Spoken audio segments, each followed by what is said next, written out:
প্রিয় ছাত্রছাত্রীবৃন্দ, তোমরা যে যেখানেই আছো ভালো আছো, সুস্থ আছো।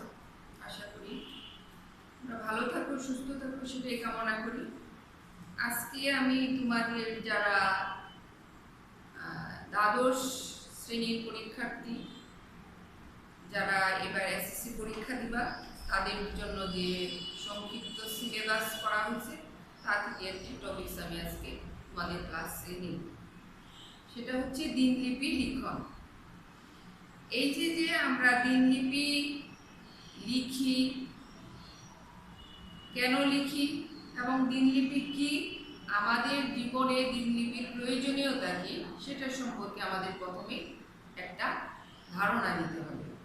তাহলে প্রথমে আমাদের জানতে হবে দিনলিপিটা আসলে কি। দিনলিপি হচ্ছে এক ধরনের অভিজ্ঞতা বর্ণনা। আমাদের যে প্রত্যাহিক জীবন আছে, সেই প্রত্যাহিক জীবনের যে আমরা প্রতিদিন যে অভিজ্ঞতাটা অর্জন করি, সেটা যখন কোনো একটা বইয়ে কিংবা খাতায় ডায়েরিতে লিখে রাখি, সেটাই হচ্ছে দিনলিপি। এই দিনলিপির আবিধানিক অর্থ হচ্ছে রোজনামসা, দিনপঞ্জি, এবং ইংরেজিতে বলা হয় এটাকে ডায়েরি। দিনলিপির ইংরেজি পরিভাষা হলো ডায়েরি। এখন আমাদের জানতে হবে যে আসলে দিনলিপিটা এক কথায় আমরা কিভাবে প্রকাশ করতে পারি। দিনলিপি বলতে সম্পূর্ণ একটি দিনের বিবরণকে আমরা বুঝিয়ে থাকি। ধরো আমরা ঘুম থেকে ওঠার পর যদি কোনো কাজ শুরু করি এবং ঘুমোতে যাওয়ার আগ পর্যন্ত আমরা যে সকল কাজগুলো করি, সেটা যদি আমরা ধারাবাহিকভাবে কোনো একটি খাতায় লিখে রাখি, তাহলে সেটাই দিনলিপি হবে। তবে দিনলিপি লিখতে গেলে সেখানে বাস্তব যে ঘটনা, বাস্তব যে আমরা কাজগুলো সারাদিনে করলাম, সেগুলো দিনলিপির মধ্যে লিপিবদ্ধ করতে হবে। এখানে মিথ্যা বারবার কোনো কিছু করা যাবে না। একদিনের দিনলিপি অন্য দিন লিখলে চলবে না। প্রতিদিনের দিনলিপি প্রতিদিনই লিখতে হবে। এখন আমরা জানলাম আসলে দিনলিপিটা কি। এখন আমাদের জানতে হবে দিনলিপির গুরুত্বটা কি। দিনলিপির প্রধান কাজ হলো সচেতনতা সৃষ্টি, এবং সেটার মধ্যে একটা বুদ্ধিভিত্তিক একটা জিনিস থাকে, এবং আমাদের মধ্যে যে কর্মের যে উদ্দীপনা, সেটা লুকিয়ে থাকে। দিনলিপির মাধ্যমে একজন মানুষ শৃঙ্খলার মধ্যে নিজেকে নিয়ে আসতে পারে, এবং সে তার জীবনটাকে কিভাবে প্রতিদিন কর্মের মধ্যে নিয়োজিত রাখবে, সেটা সে যখন লিখে রাখবে, তখন দেখা যাবে তার মধ্যে একটা শৃঙ্খলাবোধ চলে আসবে। সেখানে সময়ের কোনো অপব্যয় হবে না, যে কোন সময়ে কোনটি কী করব সেটা তারা ওখানে লিখে রাখবে, এবং সেই সময়ে যখন সেটা করবে তখন তাদের মধ্যে কি বিশৃঙ্খলা চলে আসবে না, শৃঙ্খলাবোধ চলে আসবে। দিনলিপিতে সাধারণত আমরা সারাদিন যা করি সেটা সত্য ঘটনায় লিখতে হবে। এখানে মিথ্যা বানোয়াট কিছু লেখা যাবে না। এখানে ভালো মন্দ সবকিছু বিচার করতে হবে, এবং দিনলিপি লিখতে গেলে ভাষা সম্পর্কেও একটা সম্যক ধারণা থাকতে হবে। আমি যদি দিনলিপিটি আমার মনের মতো করে লিখতে না পারি, তাহলে সেটা ভবিষ্যতে যে যখন আমরা দেখব যে ওই সময়কার দিনলিপিটি, তখন মনে হবে যে কেউ যদি পড়ে তখন দেখবে যে আসলে যে লিখেছে তার ভাষা সম্পর্কে কোনো জ্ঞান ছিল না। সেই জন্য আমাদেরকে যখন আমরা দিনলিপি লিখব, ভাষার সম্পর্কে আমাদের সম্পূর্ণ সচেতন থাকতে হবে। দিনলিপিটা আমাদের প্রাঞ্জল ভাষায় লিখতে হবে, সুন্দর করে লিখতে হবে, যাতে একজনে পড়ে সেই অতীতের ঘটনাটা বর্তমানে নিয়ে আসতে পারে। আসলে কি আমাদের প্রত্যাহিক জীবনে দিনলিপির গুরুত্ব অপরিসীম। আমরা যে কেউ যদি প্রতিদিনের দিনলিপি প্রতিদিন লিখে রাখি, এবং পরের দিন কি করব সেটা যদি আমাদের মধ্যে আমরা একটা ধারণা নিয়ে রাখি, তাহলে আমাদের সময়ের কোনো অপচয় হবে না, আমাদের মধ্যে শৃঙ্খলাবোধ চলে আসবে, আমাদের মধ্যে যে ডিসিপ্লিন আছে সেটা চলে আসবে, আমরা সব কিছু সময়ের মধ্যে করতে পারবো, কোনো কিছু ভুলে যাওয়ার সম্ভাবনা এখানে কম থাকবেই না বললেই চলে। সেই জন্য দিনলিপি প্রত্যেকটা মানুষের জীবনের একটি গুরুত্বপূর্ণ অধ্যায়। সেই জন্যই প্রত্যেকটি মানুষেরই দিনলিপি লিখে রাখা দরকার। এখন প্রথমে আমরা জানলাম দিনলিপি কি, তারপর দিনলিপির গুরুত্ব, তারপরে এখন আমরা জানবো যে দিনলিপিটি কিভাবে লিখতে হবে, দিনলিপি লেখার নিয়মগুলো কি কি। দিনলিপি রচনার নির্দেশিকা বা নিয়মগুলো, কতগুলো নিয়ম আছে সেগুলো সম্পর্কে আমাদের একটা স্বচ্ছ ধারণা থাকতে হবে। সেটা হলো যে দিনলিপি হচ্ছে একটি সাহিত্য কর্ম। দিনলিপিকে সাহিত্যের সাথে তুলনা করা হয়েছে কারণ আমরা যেরকম প্রাঞ্জল ভাষায় আমাদের সাহিত্য রচনা করি, সেই রকমই আমরা যখন একটা দিনলিপি লিখতে যাব তখন অবশ্যই আমাদের কি করতে হবে, সেই দিনলিপিটা সাহিত্যের মতোই হতে হবে। অনেকে মনে করে যে দিনলিপি লেখা সহজ, কিন্তু দিনলিপি লেখা মোটেও সহজ নয়, কেননা এটি হচ্ছে একটি নিয়মিত অভ্যাস ও অনুশীলনের ব্যাপার। আমরা যদি নিয়মিত অনুশীলন না করি, এটাকে যদি আমরা অভ্যাসে পরিণত না করি, তাহলে আমাদের দিনলিপি লেখা সঠিক হবে না। সেই জন্য দিনলিপিটি সহজ মনে হলেও কি, দিনলিপিটি আসলে সহজ নয়, এটি একটি খুব কঠিন কাজ। দিনলিপি শুরুর আগে আমাদের মনে রাখতে হবে যে তারিখ ও বারের নাম বাম দিকে লিখতে হবে। তারপর এই যে তারিখ ও বারের নাম লিখবো, এটা লিখবো এই জন্য যাতে ঘটনার দিন ও সময় সম্পর্কে পরবর্তীতে আমরা জানতে পারি যে এই ঘটনাটি সেই দিন সেই বারে সংঘটিত হয়েছিল। এখন দিনলিপির মধ্যে যদি তারিখ না থাকে তাহলে একটি দিনলিপি সেটা সম্পূর্ণ অসম্পূর্ণ থেকে যাবে। তারিখ থাকলে সেটা সম্পূর্ণ হয়ে যাবে, কারণ এখানে সময়টা উল্লেখ থাকবে, বার উল্লেখ থাকবে, সনও উল্লেখ থাকবে। তারপর দিনলিপি সহজ সরল ভাষায় লেখা উত্তম, কারণ আমরা যদি প্রাঞ্জল এবং সহজ সরল ভাষায় দিনলিপিটি লিখি তাহলে সেটি অনুকরণীয়, অনুসরণীয় হবে।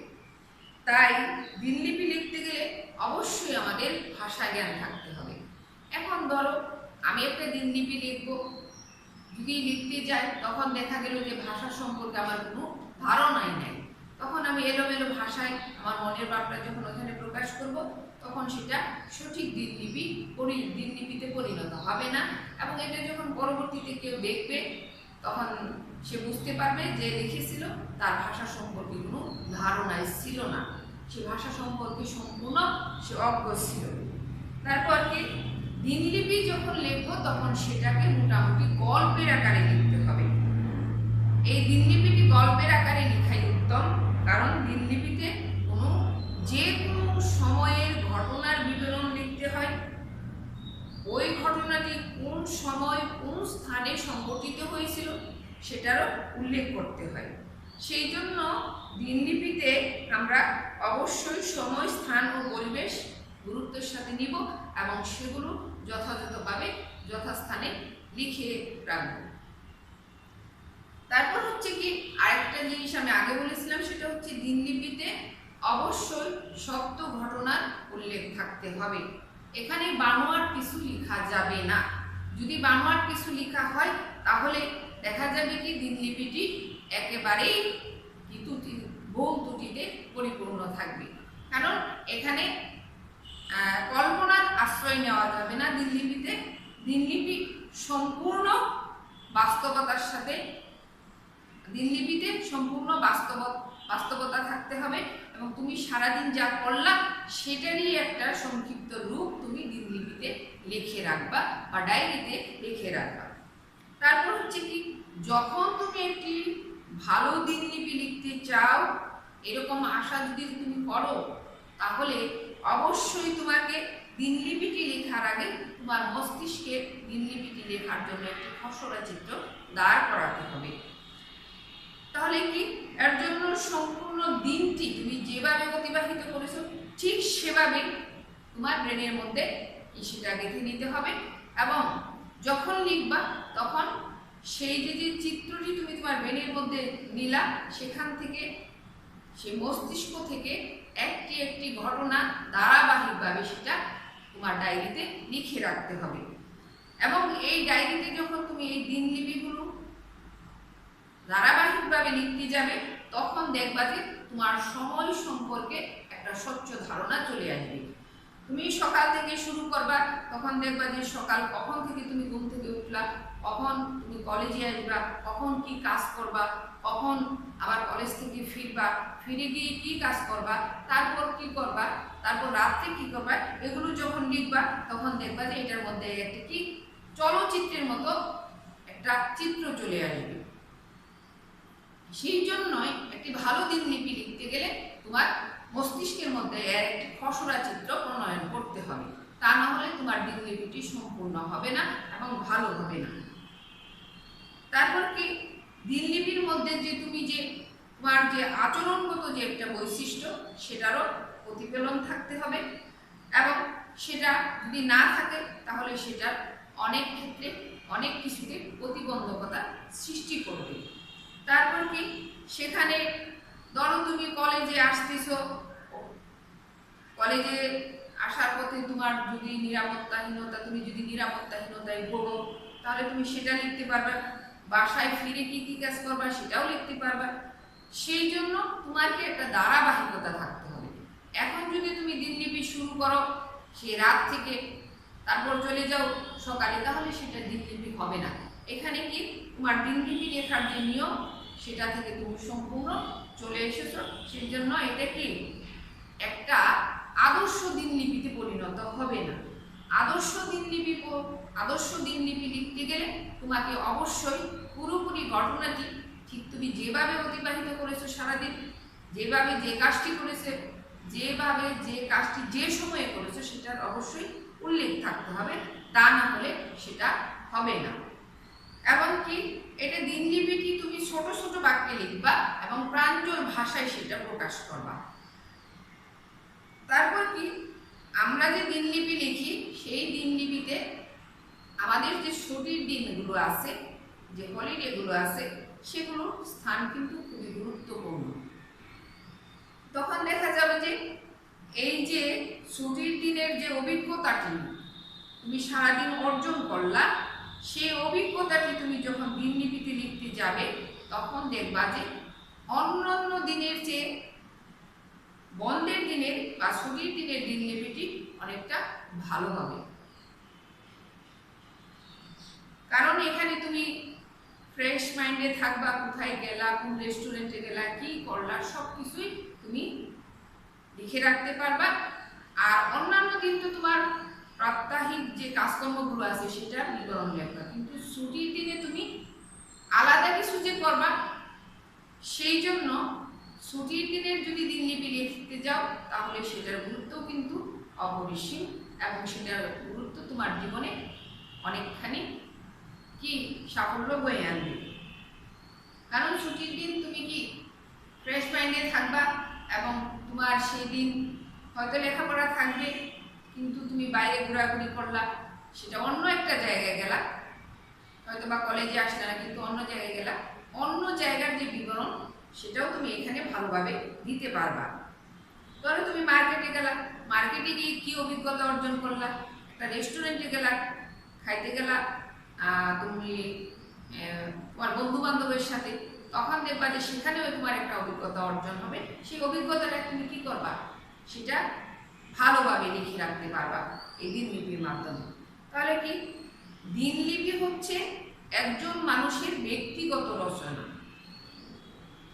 সেই জন্য এখানে ব্যক্তির দৃষ্টিভঙ্গি এবং তার অভিজ্ঞতার প্রতিফলন ঘটে থাকে।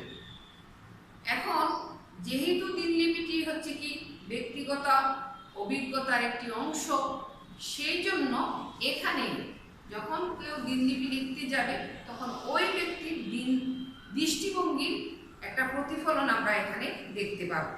সেই জন্য কি দিনলিপি লিখতে গেলে অবশ্যই ওই ব্যক্তির নিজস্ব মতামত থাকতে হবে, তার দৃষ্টিভঙ্গির পরিচয় দিতে হবে এবং তার অভিজ্ঞতাও সেখানে বর্ণনা করতে সে পারবে। তাহলে আমাদের কি এই নিয়মগুলো একটা আদর্শ দিনলিপি লিখতে গেলে আমাদের মানতে হবে, এবং আমরা যদি এই নিয়ম অনুযায়ী একটি দিনলিপি লিখি তাহলে সেটা একটি আদর্শ দিনলিপি হবে।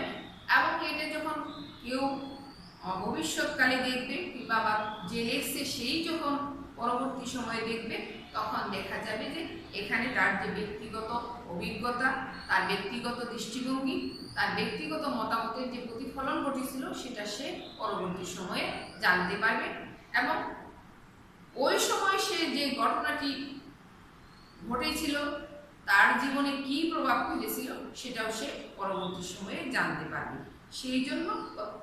সেই জন্যই প্রত্যেক মানুষের জীবনে দিনলিপি বা ডায়েরি লেখন একটি গুরুত্বপূর্ণ অধ্যায়। সেই জন্য আমাদের কি যখন আমরা দিনলিপিটি লিখব সেই দিনলিপিটির মধ্যে আমাদের এই নিয়মগুলো অবশ্যই থাকতে হবে। এই নিয়মগুলো যদি অনুকরণ করে যদি আমরা দিনলিপি লিখি তাহলে আমাদের সেই দিনলিপিটি একটি আদর্শ দিনলিপিতে পরিণত হবে। তাহলে আমরা আজকে দিনলিপি সম্পর্কে জানলাম এবং দিনলিপি কিভাবে লিখতে হবে সেটাও জানতে পারলাম। তোমরা এখন বাড়িতে প্র্যাকটিস করবে কিভাবে দিনলিপি লিখতে হবে, কোথায় কি লিখতে হবে সেটা তোমরা যখন একটা দিনলিপি লিখে প্র্যাকটিস করবে তখন তোমাদের মধ্যে সবকিছু চলে আসবে।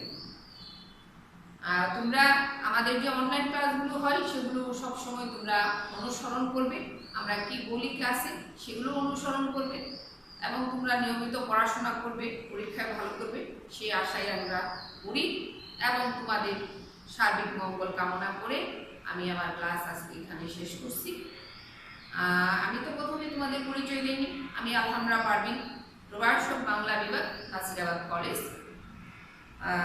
তোমরা হয়তো আমাকে চিনো, তারপর আজকে ক্লাস নেওয়ার সময় পরিচয়টা আগে দেওয়ার কথা ছিল, দেয়নি, এখন দিলাম। তোমরা তাহলে ক্লাসটি দেখবা এবং বাসায় প্র্যাকটিস করবা, তাহলেই তোমাদের সকল সমস্যার সমাধান হবে। ধন্যবাদ সবাইকে।